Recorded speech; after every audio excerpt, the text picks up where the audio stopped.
On va passer à la partie étanchéification, essayer de faire ça par étapes. Ah, déjà j'ai fait une connerie, j'aurais pas dû mettre la gaine, j'aurais dû d'abord étanchéifier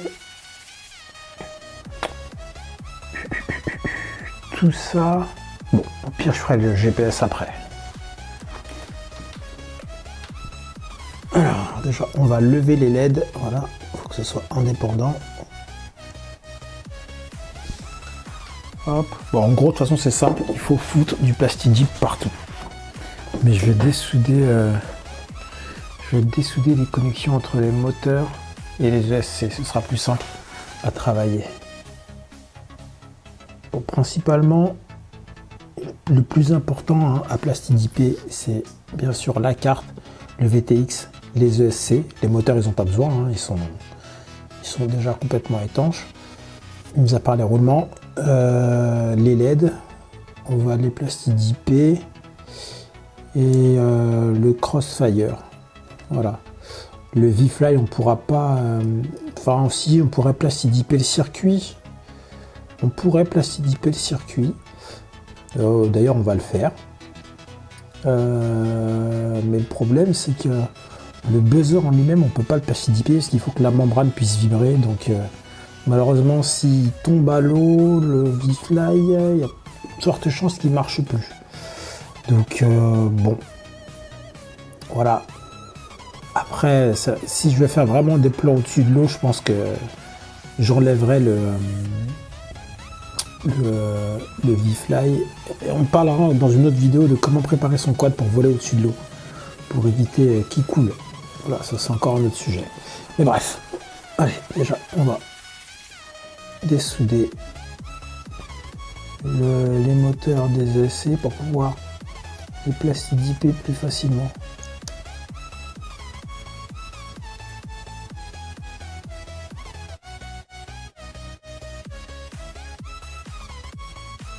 Le problème c'est que il faut aussi plastidiper les soudures.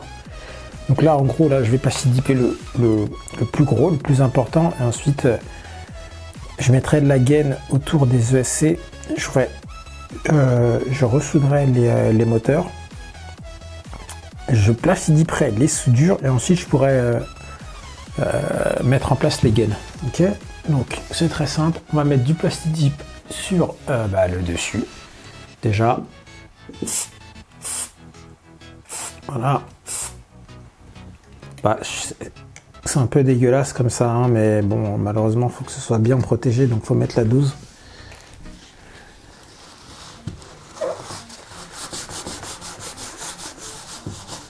Voilà. On va se mettre un petit sopalin en dessous. Alors, il y en a qui préfèrent la version pinceau. Moi, je trouve que au final, la bombe est plus pratique, plus simple à utiliser. Et si jamais vous voulez passer des parties au pinceau, vous n'avez qu'à pulvériser le contenu de la bombe dans un bouchon, par exemple, de bouteille d'eau, et vous trempez votre pinceau dedans.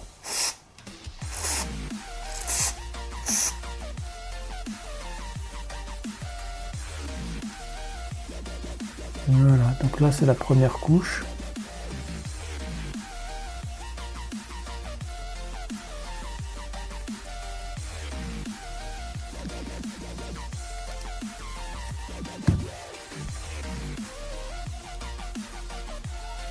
Voilà.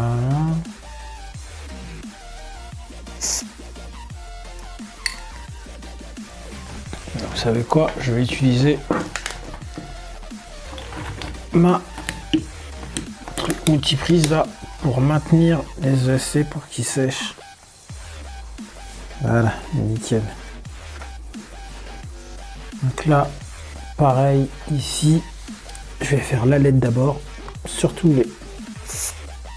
les soudures. Voilà.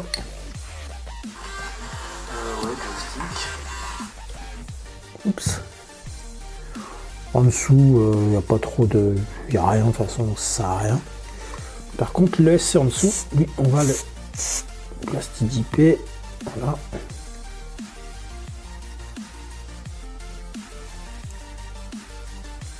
Hop, pareil en dessous. Ouais, vous voyez que je pulvérise relativement près pour qu'il n'y ait pas trop de projection en dehors de...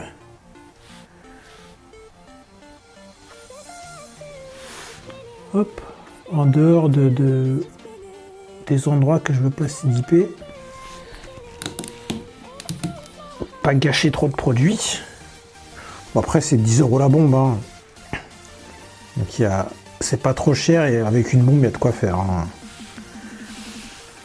Une établie, c'est le bordel.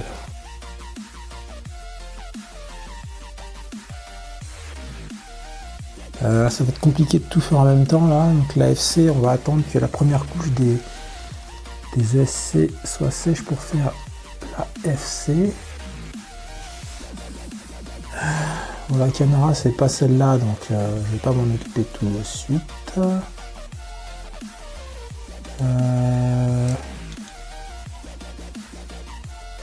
peux éventuellement faire l'ESC, l'ESC n'importe quoi, le VTX. Je mets en place le câble, je sécurise bien, je vérifie que c'est bien enclenché. Voilà, et je plastidipe avec le câble. Ok, là j'ai pas beaucoup de longueur, alors attendez, je vais essayer de reculer un petit peu.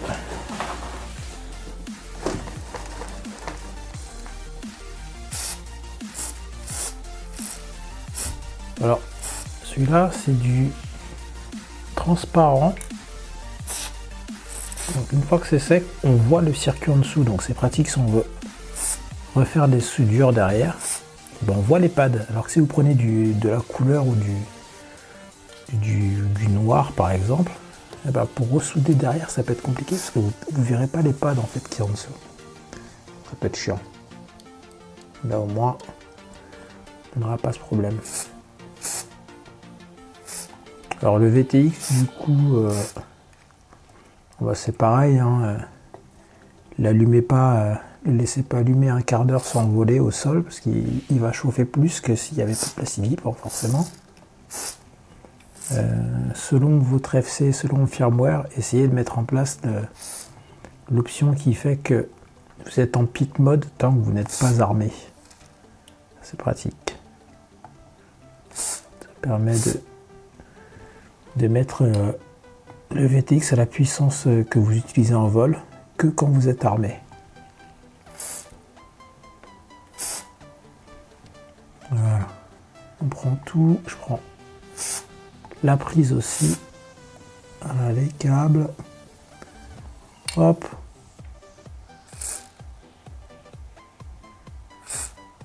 Le MMCX aussi. Voilà. Le VTX il est fait.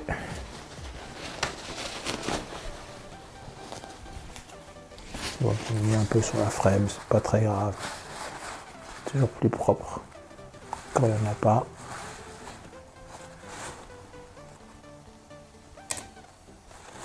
Après, si vous en avez fait tomber un peu, c'est pas très grave. Vous savez, une fois que c'est sec, ça s'enlève comme une peau. Ça fait une espèce de peau en silicone, caoutchouc là. Ça s'enlève assez facilement. Donc, ce qui est bien, c'est qu'on peut souder par-dessus, il suffit de le chauffer et ça fond en fait. Et on peut souder par-dessus. Ça, c'est vraiment pratique. J'en ai mis un peu beaucoup, du coup, ça goûte.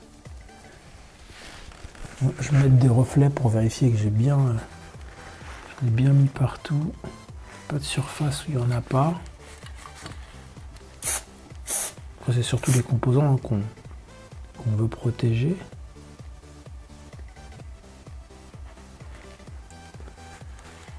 Mais ça m'a l'air bien, non? J'en ai bien mis partout. Voilà. Attendez. La troisième main, c'est bien, mais elle n'est pas assez lourde. J'ai du mal à la manipuler avec une main sans tout faire tourner. Vraiment, je m'habitue à cet outil. Et j'anticipe.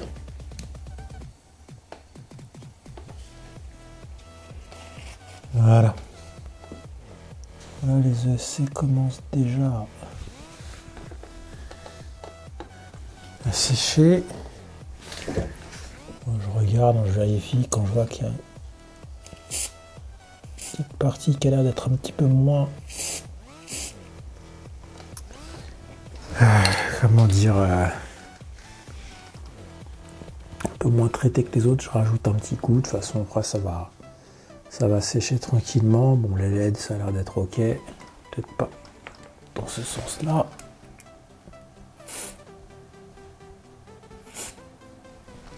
Voilà. Bon. Donc là, on a fait les 4 SC.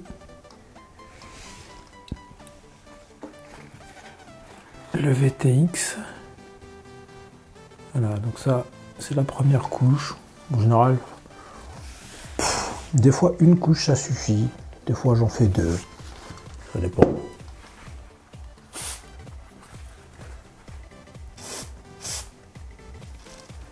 Je fais ça un peu au feeling.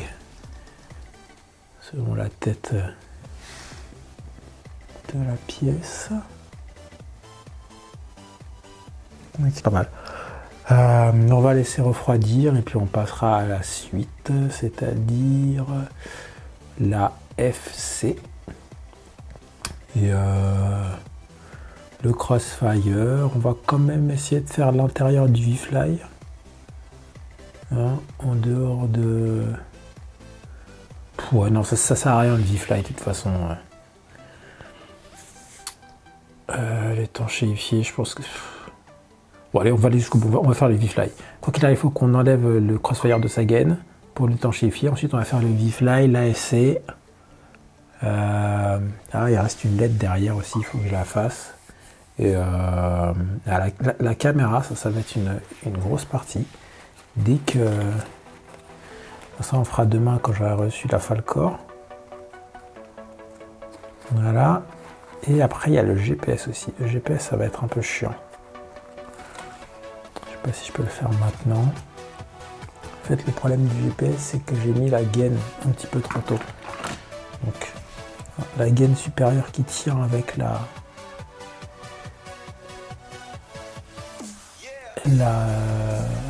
prise JST pour que ce soit propre et que ça tienne bien.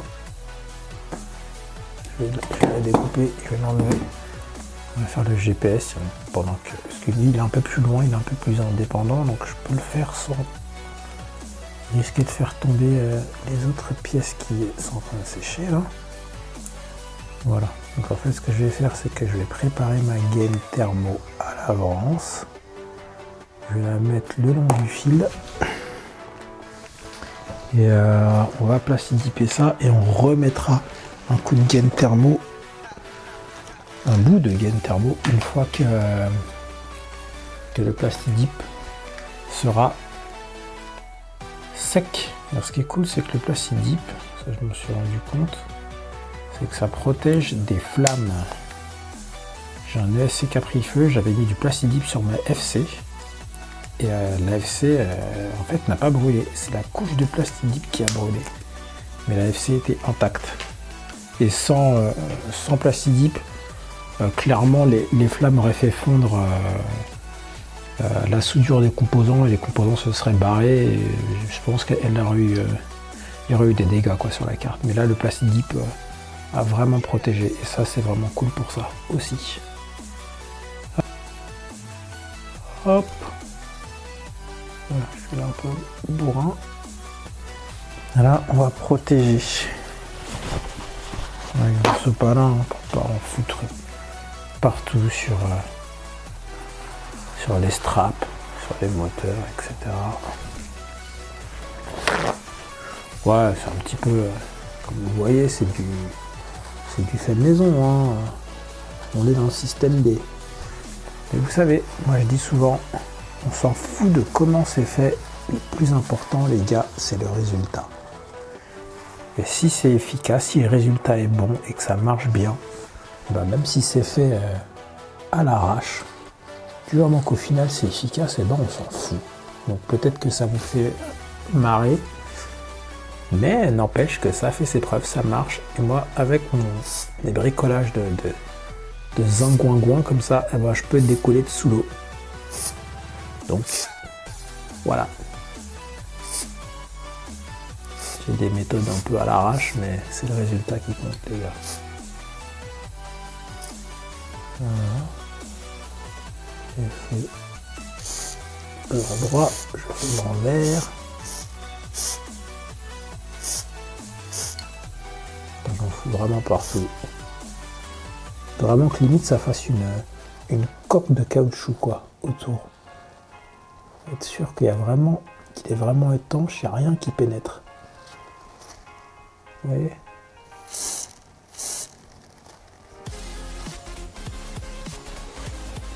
Voilà.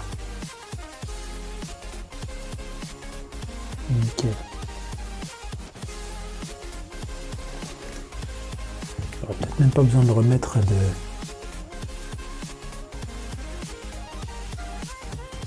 gaine hein, pour tenir la tresse, parce que là, limite le plastique, ça va faire office de soutien. C'est pas assez lourd. Allez hop, nickel avec une GoPro. Écoutez, fait avec les moyens du bord. Ok, bon là ça a séché. En attendant, j'ai reçu un petit colis.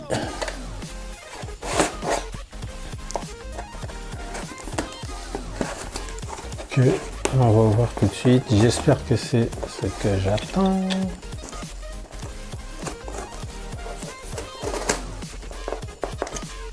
Je vais finir mon build.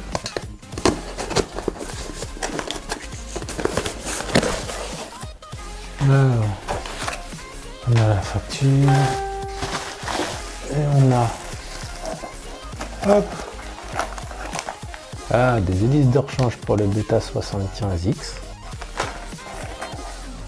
un petit strap DFR de rechange et voilà, c'est ça que je voulais. Une petite Foxeer Falcor Micro.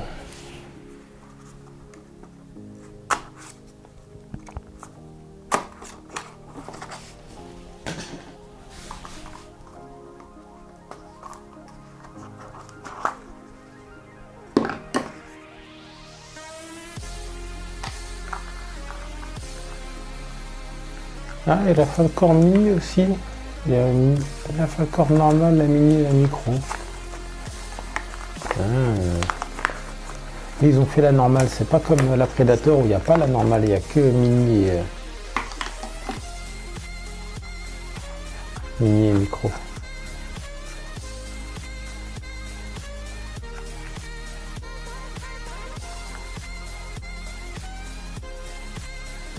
Et là je suis comme un con parce que c'est pas la même prise que la Predator V3. Donc il va falloir que je ressoude.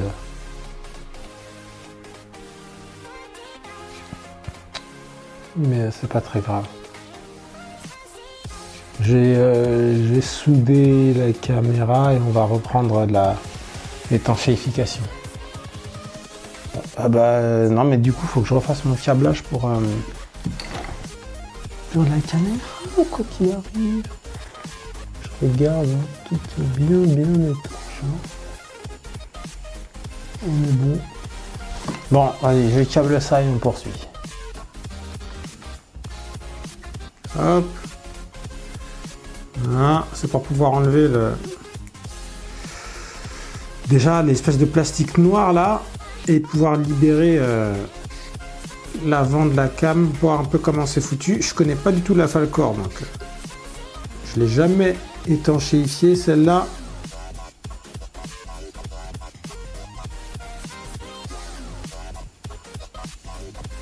Mon tournevis c'est pas hyper adapté. Faut que je me rachète des outils parce que chaque fois c'est une galère. J'ai jamais les bons embouts, jamais les bonnes tailles.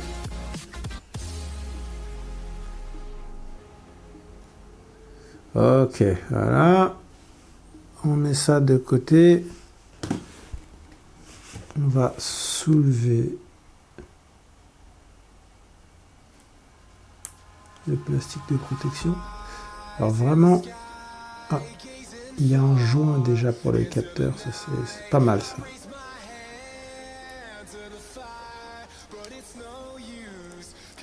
Sur les premières micro-caméras que j'ai eues, il n'y avait pas de joint.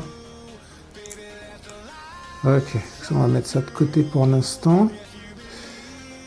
Ce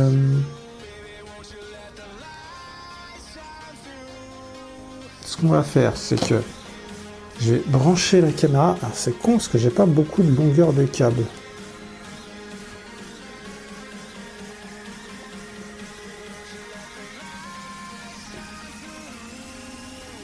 Hop, attendez.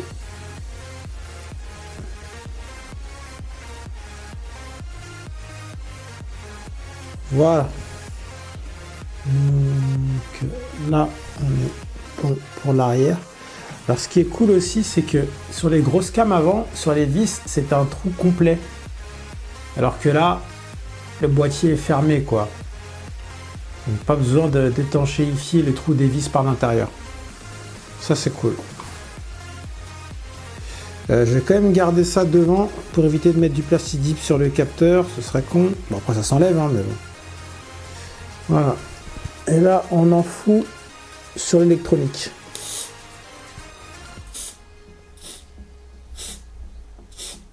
Donc là, on n'a pas de boîtier pour faire l'étanchéité.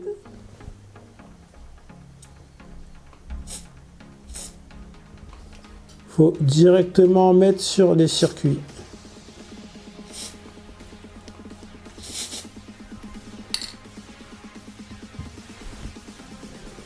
Voilà.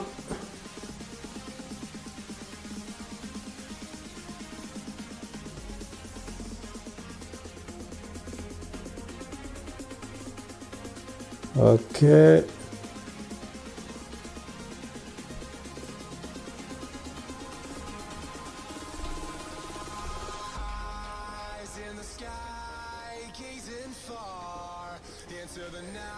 Pour l'instant, j'ai posé ça. Voilà. On va laisser ça sécher. Qu'est-ce que je peux faire en attendant? Ouais, bon, on va laisser sécher là. C'est compliqué de tout faire en même temps vu que tout est connecté. Je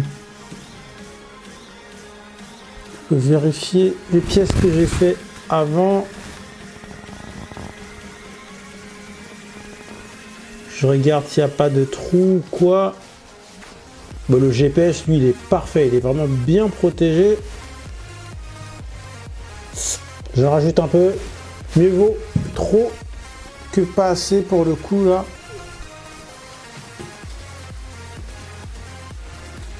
Je me suis mis un peu sur les doigts. C'est pas très grave. Voilà, là, j'ai un micro-trou, je crois. C'est peut-être juste un effet d'optique, mais pour être sûr... Voilà. Voilà. Bon, la caméra, ça sèche. Alors, le truc là, c'est que j'ai pas de pinceau. Parce que normalement, pour faire le tour du capteur, j'y vais au pinceau. Mais là, j'ai pas...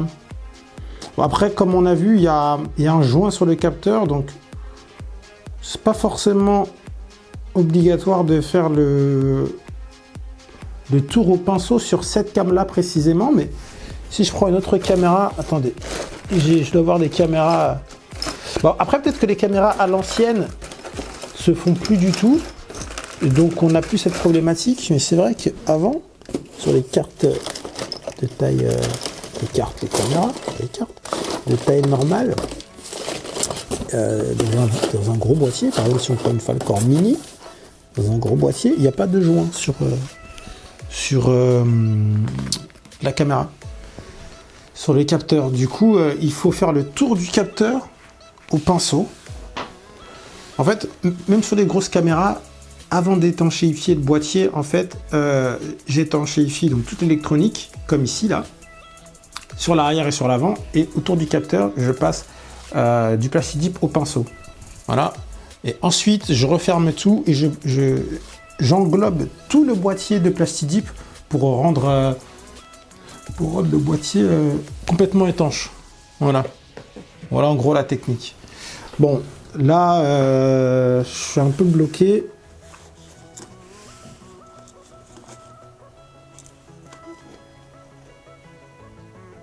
Je sais pas par quoi continuer là. J'ai une LED à faire là. Je vais faire ça tout de suite.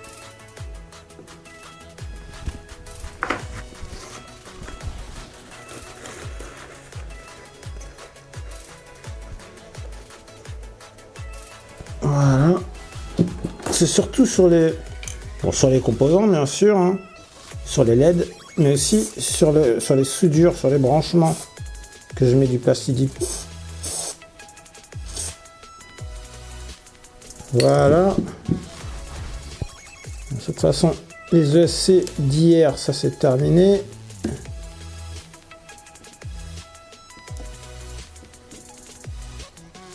Voilà. On va pouvoir enlever les ESC. Je contrôle juste pour voir s'il y en a bien partout. Et oui, on est bon.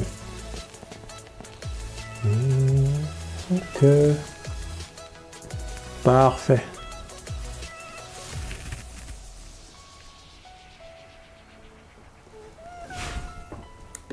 Ok, nickel. Vif là, on va faire ça vers la fin. Je réfléchis que j'ai rien oublié avant de plastidiper la carte au niveau des branchements. Après, quoi qu'il arrive, on peut souder sur le Plastidip. Ça va fondre, donc ça ne nous empêche pas de souder. Alors le seul truc, c'est qu'il ne faut pas plastidiper la prise USB, hein, parce qu'il faut quand même qu'on puisse brancher ensuite et faire notre configuration. Donc faites gaffe. Vous pouvez mettre du scotch sur la carte. Moi, je protège juste l'entrée avec mon doigt, hein. Normalement ça suffit.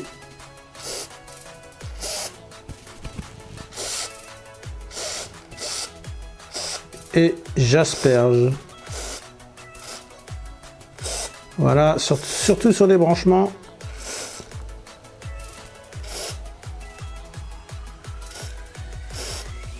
Voilà.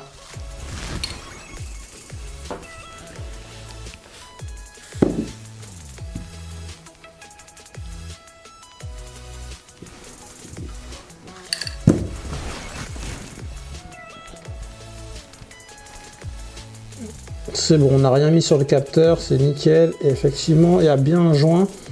Donc ça va être encore plus simple.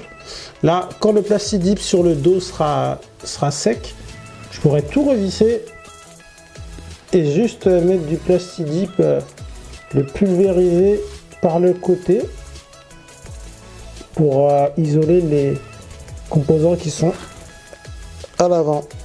Merde, je suis en train de faire des bruits parasites avec mon micro. Alors, attendez, je vais juste remettre un petit coup là sur les composants qui sont sur le côté. Je suis pas sûr qu'ils se soient bien protégés. Là, après on va revenir sur la carte. Voilà, mais vraiment, le but, hein, c'est d'en mettre partout, quoi. Pas oublier le moindre millimètre, que tout soit vraiment traité.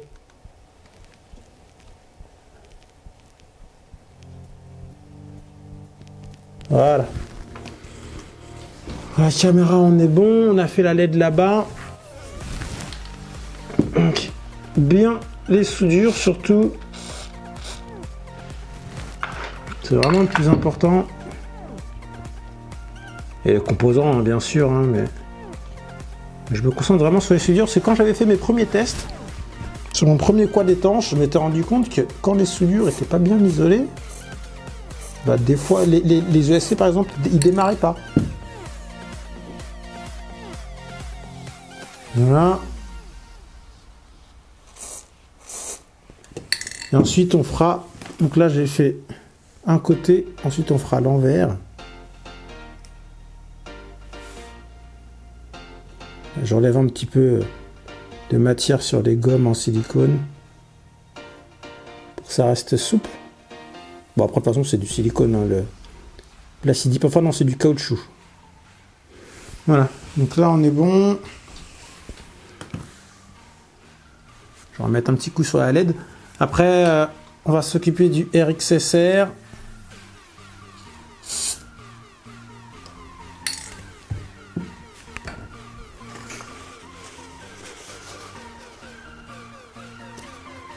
Voilà. Donc, je rappelle, on fait rien sur les moteurs, il n'y a pas besoin. Ils sont déjà étanches de nature. Ouais, donc là, il va nous rester le verso de la carte, le RX, et on sera bon.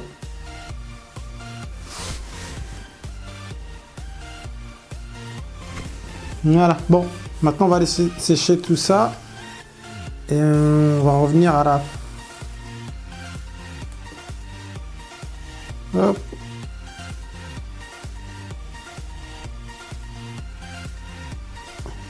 Voilà. Bon, allez, on laisse sécher et on va poursuivre après. Hop, donc là c'est bon, la caméra a séché, on va la refermer. Voilà, faites gaffe à pas foutre les doigts sur le capteur ni sur l'arrière de la lentille. Voilà, vérifiez bien que vous n'avez pas mis de Plastidip sur le capteur. Mettez pas les doigts dessus, hein, surtout. Parce que c'est relou à nettoyer un capteur, il faut faire ça bien. Surtout pas le rayer en l'essuie avec son t-shirt ou quoi. Donc vraiment je vous conseille de ne pas le toucher tout simplement. On ferme tout ça. Bon, on serre bien hein, pour que les joints soient bien en pression.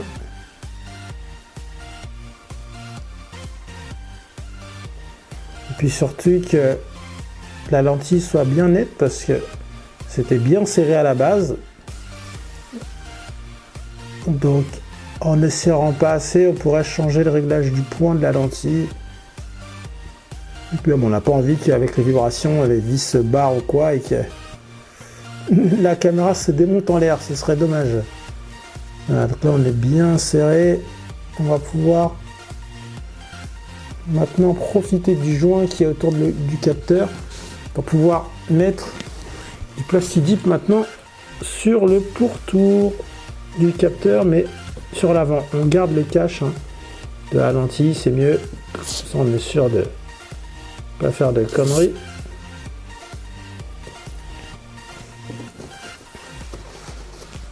Alors attendez, je vais faire ça. Ce sera plus simple.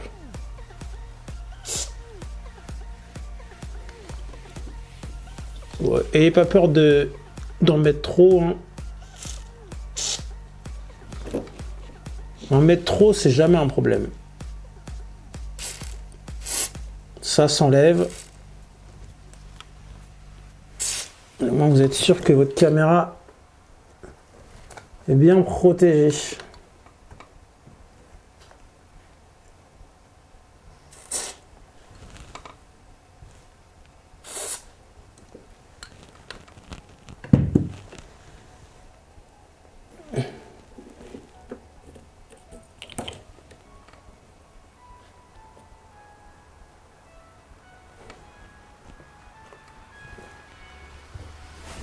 Voilà. Parfait. Donc là, j'ai pris aussi le pourtour avec. Hein. Comme ça, il y a du plastidip aussi par-dessus le joint du capteur. Donc là, je suis sûr d'être vraiment étanche.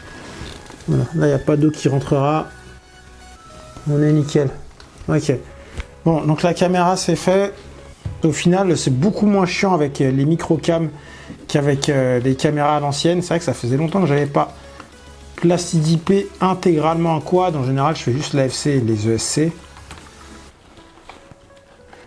Je fais pas les caméras parce que je fais pas En général, c'est pour protéger si jamais j'atterris dans une flaque ou s'il se met à pleuvoir pendant que je vole, mais c'est pas pour rendre le quad intégralement étanche. Mais bon, là, c'est ce qu'on va faire. Donc là, on est bon. On va faire j'allais dire le RXSR, n'importe quoi. C'est pas un RXSR, c'est un Crossfire Nano. Hop. Alors, le Crossfire Nano. On va prendre le cutter et on va lui ouvrir sa gaine.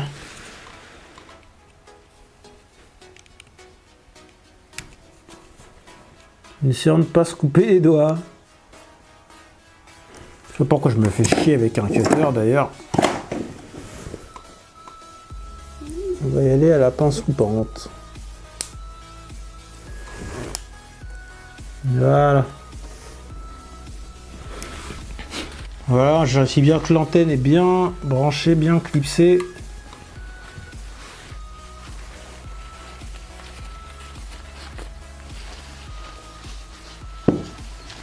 Hop.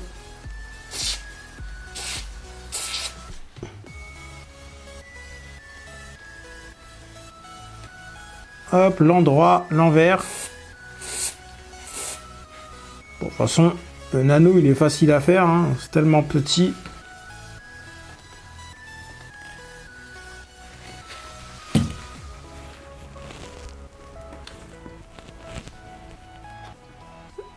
Hop. Et allez, ça sèche.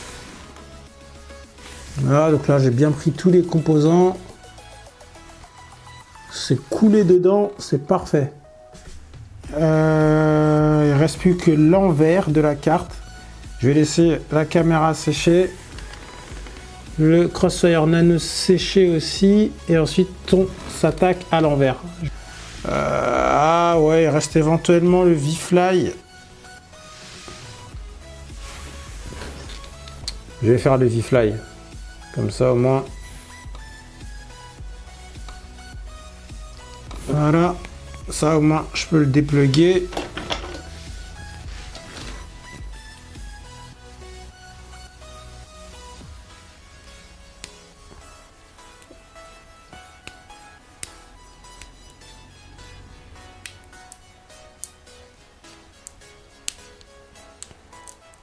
Voilà.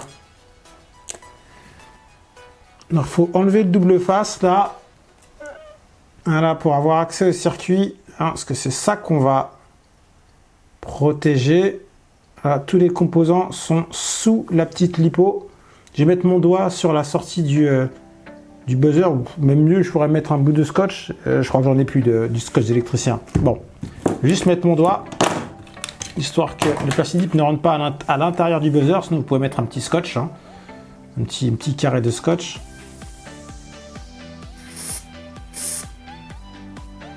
Voilà. Que ce soit bien sur les circuits. Des fois, j'étale un peu avec l'embout de la bombe. Bah, écoutez, on est bon. Hein, voilà, c'est bon.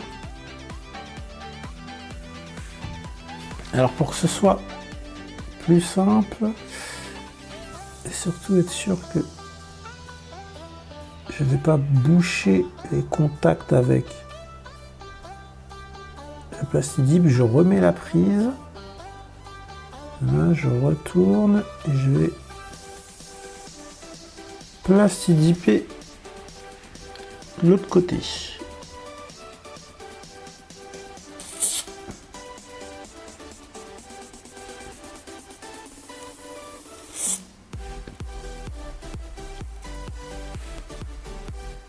Hop, voilà. Voilà. Nickel. Bon bah là il y en a vraiment partout.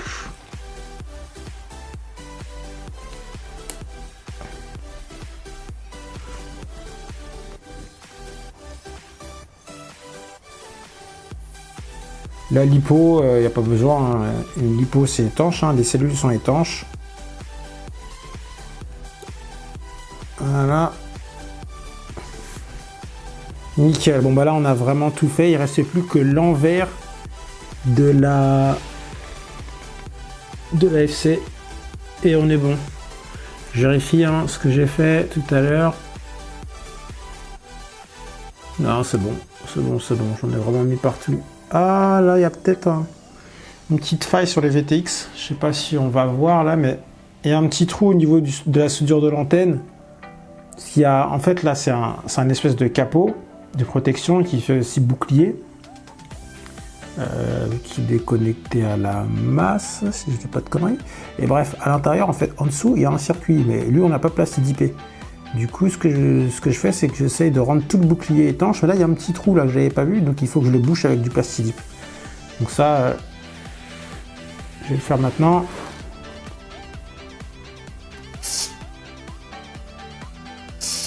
Voilà, je vais volontairement en mettre pas mal quand même, pour être sûr que le trou soit bien bouché. Voilà, et refaire le tour du bouclier, pour être sûr. Voilà, comme je disais tout à l'heure. Mieux vaut plus que pas assez.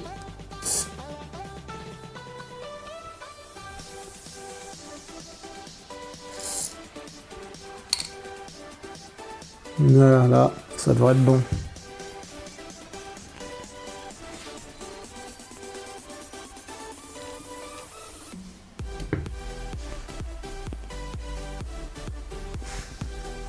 Hop.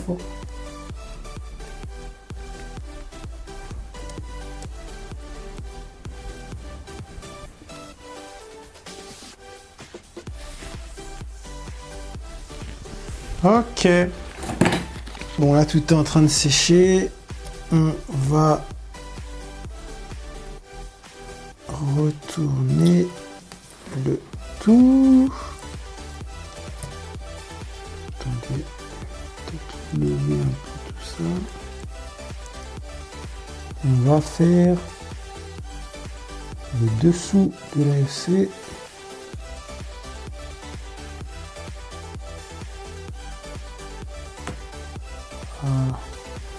Plein de composants en dessous. Je regarde s'il n'y a pas le SCL et le SDA qui me manquait pour le GPS, pour le compas du GPS, mais je vois pas. Ok, la caméra est sèche, le RXSR aussi, donc le V-Fly il doit être sec aussi. On va le remettre. Attendez déjà, le V-Fly. Je vais recoller ça à l'hypo. Ensuite, on mettra de la gaine.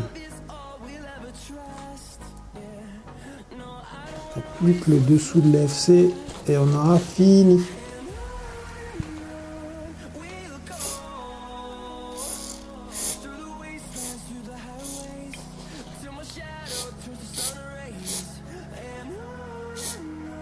Voilà.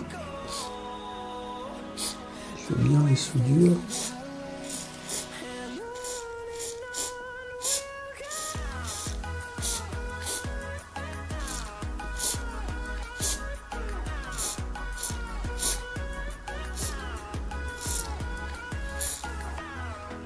Et voilà. C'est bon, on n'est pas mis sur l'USB. Je vais remettre mon doigt quand même. Et repasser un coup par là. Voilà. Un petit espace là sur le... Voilà, donc vu que j'ai mis du plastidip, on va éviter d'overclocker le CPU hein, pour pas que ça chauffe trop. De toute façon, il n'y a pas besoin, j'ai pas besoin de faire de... Enfin, normalement, la Helio, elle peut voler En 32 sans overclocker de toute façon, comme la Révolte. Il faut juste désactiver l'accéléromètre. Bon, normalement, j'ai pas besoin d'accéléromètre. Hein. Je vais pas voler en mode stabilisé. Je vole jamais en mode stabilisé. Quoique des fois, j'active les modes stabilisés quand je vole avec d'autres personnes pour éviter que quand il y en a un qui se branche sans demander ou n'importe comment, si je perds la vidéo, je me mets en mode stabilisé 2-3 secondes, le temps de récupérer ma vidéo. Et pour pas que mon quad se crache bêtement. Et ensuite, je repasse en mode accro. Ça peut être utile, c'est vrai. Oui, partout, tous les composants sont bien pris dans le... Ouais, c'est bon. C'est bon, tout est protégé. Tout est protégé. Il n'y a plus qu'à laisser sécher. Ensuite, on va remonter le tout. Pour remonter, il va falloir que je soude. En fait, je vais d'abord mettre les gaines thermaux avant de les chauffer. Je vais ressouder les moteurs. Je vais placidiper la soudure des moteurs et ensuite je vais pouvoir remettre la gaine thermo et les rétracter. Comme ça, on sera bon. Il suffit d'en mettre partout et puis ça rend votre quad complètement étanche. C'est quand même cool pour ceux qui habitent à la montagne. Hein, pour l'hiver, quand il commence à neiger, pas avoir peur de tuer son quad s'il tombe dans la neige. Pour ceux qui veulent voler au-dessus des lacs, faire des plans au-dessus d'un lac, ou faire du follow de jet ski, ou que sais-je encore. Voilà. Au moins vous savez que votre quad est étanche, qu'il risque rien, donc vous pouvez faire vos images tranquillement. Voilà, bon ça sèche. Je vais en profiter pour vérifier l'envers des composants que j'ai fait tout à l'heure. Je rajoute une deuxième couche, écoutez, ça mange pas de temps. Voilà, sachant que celui-là, je veux qu'il soit vraiment complètement étanche, que je puisse l'immerger complètement et qu'il continue à fonctionner sous l'eau. C'est le but. Donc, j'ai pas peur de mettre la dose. Soyez étanche, monsieur. Complètement étanche.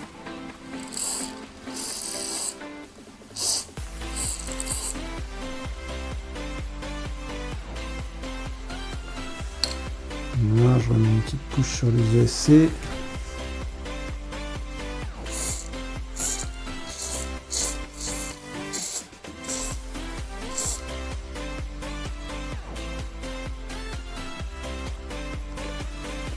On va ressouder, donc j'ai mis de la gaine, on va ressouder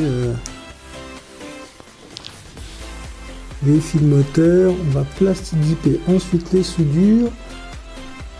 Et après ça, oui, si je chauffe pas mon fer, ça va beaucoup moins marcher. Ok. Bon, j'attends que mon fer chauffe. J'en ai foutu partout. C'est un bordel. Ok. On va ressouder, donc j'ai mis de la gaine, on va ressouder les fils moteurs, on va plastidiper ensuite les soudures et après ça, oui, si je chauffe pas mon fer, ça va beaucoup moins marcher. Ok, bon, j'attends que mon fer chauffe. J'en ai foutu partout. C'est un bordel. Ok. Je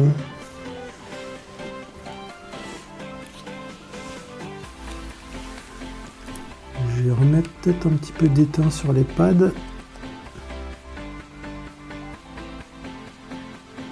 Vous voyez que ce qui est cool, c'est que le plastidip, il y a une certaine chaleur, ils font.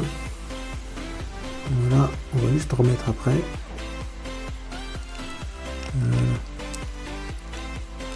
Et on sera bon. Hop, on rajoute un peu d'étain.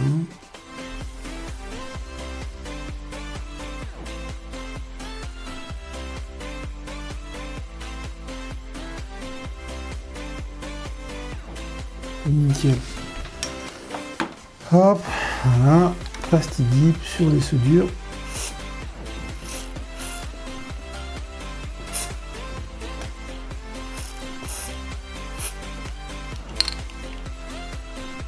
Voilà. Je place. Bon, je vais attendre que ça sèche et ensuite je placerai ma LED. Voilà, bon allez, je fais les autres moteurs et on passe à la suite. Ça a séché, donc j'ai mis les gaines en place. J'ai peur d'avoir pris des gaines un peu trop grosses, que ça ne se rétracte pas assez. Alors ça dépend, il y a des gaines qui sont rétractables en 4 pour 1, c'est-à-dire elles sont 4 fois plus petites quand elles sont rétractées. Là je sais pas si c'est du 2 pour 1, du 3 pour 1, 4 pour 1, j'en sais absolument rien, c'était pas marqué. Donc bon, ouais, je fais sobriquet, j'ai pas de fer à air chaud, donc...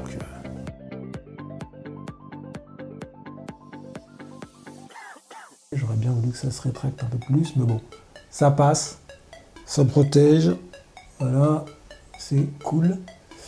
Écoutez, je pense que là on a tout fait. On a tout fait.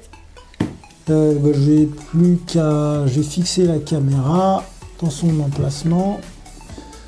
Je vais tout remonter et puis voilà. Hein.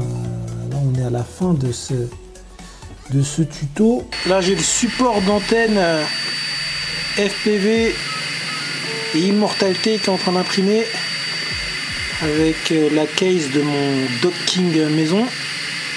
C'est surtout ça, là, cette pièce qui nous intéresse. Voilà, ça imprime, ensuite on va la mettre en place, on va finir le build. Bon, donc là on a tout plastique. Voilà, je me suis imprimé donc comme je vous l'ai montré une petite pièce là pour supporter mon antenne FPV et mon antenne de Crossfire. D'ailleurs je vais mettre tout de suite un petit brise-dent parce que là j'ai mon antenne du Crossfire qui se balade un petit peu. Donc, je vais la riselanter. Je ne sais pas si ça existe ce verbe, je ne pense absolument pas. Je pense que c'est une invention pure et dure, mais je l'aime bien. Alors voilà, je vais riselanter mon antenne de Crossfire. Crossfire. Crossfire, ça veut dire quoi? Tir croisé? Quel est le... Pourquoi ils ont appelé ça tir croisé? Alors on va utiliser le système le système long range tir croisé. Bizarre. C'est vrai que des fois vraiment, quand on traduit des trucs anglais en français, c'est vraiment n'importe quoi. Je ne parle même pas les chansons. Déjà le Crossfire c'est chelou. Traduisez vos chansons préférées, vous allez voir. Des fois c'est niais. Mais bref, on s'égare là, on est en train de s'éloigner dangereusement du sujet de cette vidéo. Je suis en train d'imprimer le support de la GoPro 7 pour le quad long range. On est presque à la fin là. On est à exactement 93% pour 9 heures de print. Parce que ouais, je l'ai imprimé doucement pour que ce soit propre. Donc voilà, on arrive à la fin là. C'est un peu long. Et on y est. Presque. On a reçu de nouveaux joujoux dans la boîte aux lettres. Boum! Qu'est-ce que c'est que ce gros carton? Noté UPS. What is this fucking shit? We're gonna know. Right here, right now. Right here, right now. Bon. Allez. Il faut s'ouvrir maintenant, monsieur. Ça, c'est... Oula. Il a vécu un peu le carton ou quoi? Il est un peu déglingué. Apparemment, mon cutter est en fin de vie, hein, puisqu'il ne cut que dalle. Il ne cut plus rien du tout. Un véritable affront. Une insulte à la corporation des cutters. Alors, enfin bref. Alors, comment se présente cette chose? Et puis d'abord, quelle est déjà cette chose? Ah d'accord, le cordon, il est directement mis comme ça. Il n'y a pas d'avertissement, pas de sommation, pas de... direct quoi. C'est pas dépluguable. Boum! Alors, voyons voir. Branchons donc cette merde. Ça ne marche pas là. Ah si, ça marche. Bah ça génial. Bah ça part. Si j'ai mis ça, voilà, je vais faire une petite cale avec ceci. Hop là. C'est magnifique. Ah ouais, quand on éteint et qu'on rallume, ça part dans l'autre sens. C'est pas beau ça, hein? Voilà, pour les reviews, pour les tests, pour les builds.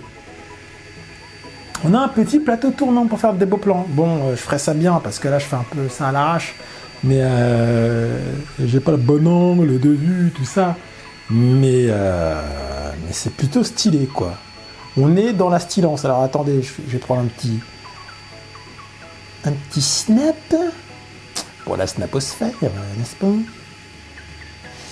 Bon, bah, j'ai toujours mon imprimante 3D qui tourne sans arrêt.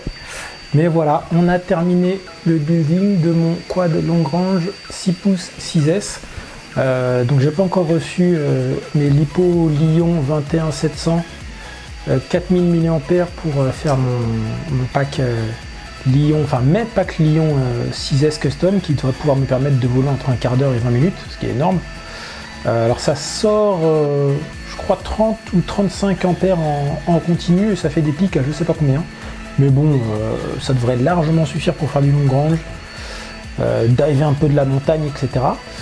Donc voilà, donc j'ai fini l'impression 3D pour la GoPro 7 qui est quelque part par là, dans sa petite boîte à accessoires que je vous ai présenté dans une vidéo précédente.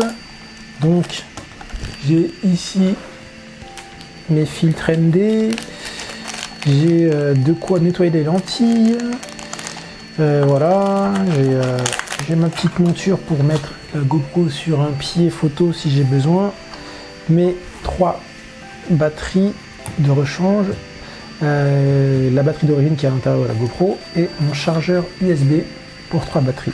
Voilà, ça c'est vraiment mon petit ma petite sacoche accessoire pour la GoPro avec une protection silicone si jamais j'ai besoin.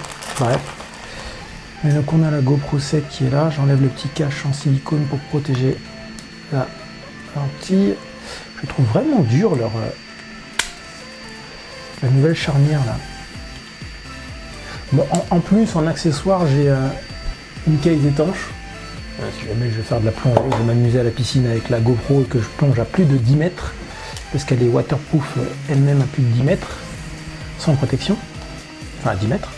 Voilà, donc j'ai fini de faire ma monture pour la GoPro qui s'ajuste parfaitement. Voilà, elle me permet de mettre un petit filtre ND. Ça rentre tellement bien dans la sacoche que j'ai du mal à les sortir donc. Voilà. Au moins comme ça je suis sûr de ne pas les oublier. Hop. Tac tac tac. Celui-là par exemple. Je vois qu'il y a une petite trace de doigt. Donc, étape importante. Le nettoyage, parce que ce serait con d'avoir une grosse trace de doigt sur les rushs. Voilà, hop, ça disparaît. Ça c'était livré avec la boîte d'accessoires, super pratique. On vient le clipser dessus et voilà. Donc bref, le quad est prêt. Voilà. J'ai designé ma monture GoPro pour pouvoir mettre au-dessus là le GPS, comme ça il est bien dégagé, il est bien loin des moteurs et des ESC pour éviter tout bruit électromagnétique. Là il y a la monture du Drone Keeper pour la GoPro, hein, si jamais la GoPro, enfin la monture est éjectée, j'ai un Drone Keeper pour la GoPro elle-même. J'ai un V-Fly à l'intérieur, là celui qu'on a câblé tout à l'heure, tac, pour le quad, si jamais je le perds il sonne, même si la batterie est déconnectée. Et voilà, je me suis imprimé aussi des petites protections pour les pieds, pour éviter de délaminer le bout des bras. Et puis surtout, bon, je vous ai montré déjà l'impression 3D pour le support vertical de la Immortalité et de mon antenne FPV. Ah, et puis la petite LED derrière pour les follow avec les potes. Voilà. Donc tout ça c'est fait. Maintenant, il faut passer à la configuration de la Helio Spring IO. Donc on va utiliser les derniers firmware là, avec le FUMOD qui apparemment est une tuerie contre les vibrations. Apparemment, ouais, ça isole vraiment les vibrations et ça vole de dingue avec un feeling de fou malade. Alors je connais très peu la Helio. Moi, je suis vraiment un aficionado, c'est un fan de Flight One. Donc voilà, on va découvrir un peu tout ça ensemble, voir comment ça se paramètre. Alors je sais que c'est un mix entre Beta et Flight One au niveau du GUI. Là j'utilise le nouveau GUI Pegasus, que j'ai galéré à installer sur Mac d'ailleurs. Mais voilà, on va regarder un peu comment ça fonctionne, comment ça se bricole. Et puis voilà, on va faire la mise en route ensemble, vérifier que tout fonctionne. Et puis voilà, on ira faire le Made in Flight dans une prochaine vidéo. Bien écoutez, voilà, on a enfin fait le tour de toutes ces histoires d'étanchéification. J'espère que toutes ces infos vous ont été utiles, qu'elles vous ont plu, que cette vidéo de manière générale vous a plu. Si c'est le cas, n'hésitez pas à mettre un petit pouce bleu, c'est cool, hein, ça aide à faire remonter les vidéos dans les suggestions et ça les référence correctement sur le site YouTube, ça aide à faire grossir la chaîne. D'ailleurs, pour faire grossir la chaîne, abonnez-vous si ce n'est pas encore le cas, parlez de la chaîne autour de vous, ça fait plaisir. Mais surtout, abonnez-vous, ça c'est vraiment très important. Et comme vous le faites, prenez le temps d'appuyer sur la petite cloche, comme ça, à chaque fois que je sors une nouvelle vidéo, eh bien, vous êtes au courant directement. Et ça c'est vraiment bien. Si vous avez une question, une suggestion, n'hésitez pas à poster un commentaire dans la section juste en bas. Et puis, suivez-moi sur les réseaux sociaux, sur Facebook, abonnez-vous à ma page Facebook, hein, XRCrafts. Et puis on est en train de faire un petit groupe là, le Paris FPV Gang. N'hésitez pas à venir nous rejoindre sur ce groupe, hein, et à partager vos vidéos, partager vos questions, vos questionnements, j'en sais rien, de tout ce que vous voulez. Hein. Discutons là-dessus. Vous pouvez aussi me suivre sur Instagram, Snapchat et Twitter. Là, je crois que j'ai fait vraiment le tour. Si vous avez des doutes sur les adresses, elles sont sur la page de la chaîne. En haut à droite, sous la bannière, vous avez des petits liens avec tous mes réseaux sociaux. Eh bien écoutez, je pense qu'on a parlé de tout, on a fait le tour un peu du sujet, de la question. Dans une vidéo future, je vais vous expliquer comment on fait des accus, enfin des batteries, hein, des packs de Lion, hein, des packs de Lion 6S 4000 mAh pour voler en long range dans les 20 minutes à peu près, ce qui est énorme. Donc voilà, je vais vous expliquer ça dans une prochaine vidéo, donc restez connectés, hein, sur la chaîne. Il ne me reste plus qu'à vous dire au revoir et à très bientôt pour de nouvelles aventures. Allez, salut!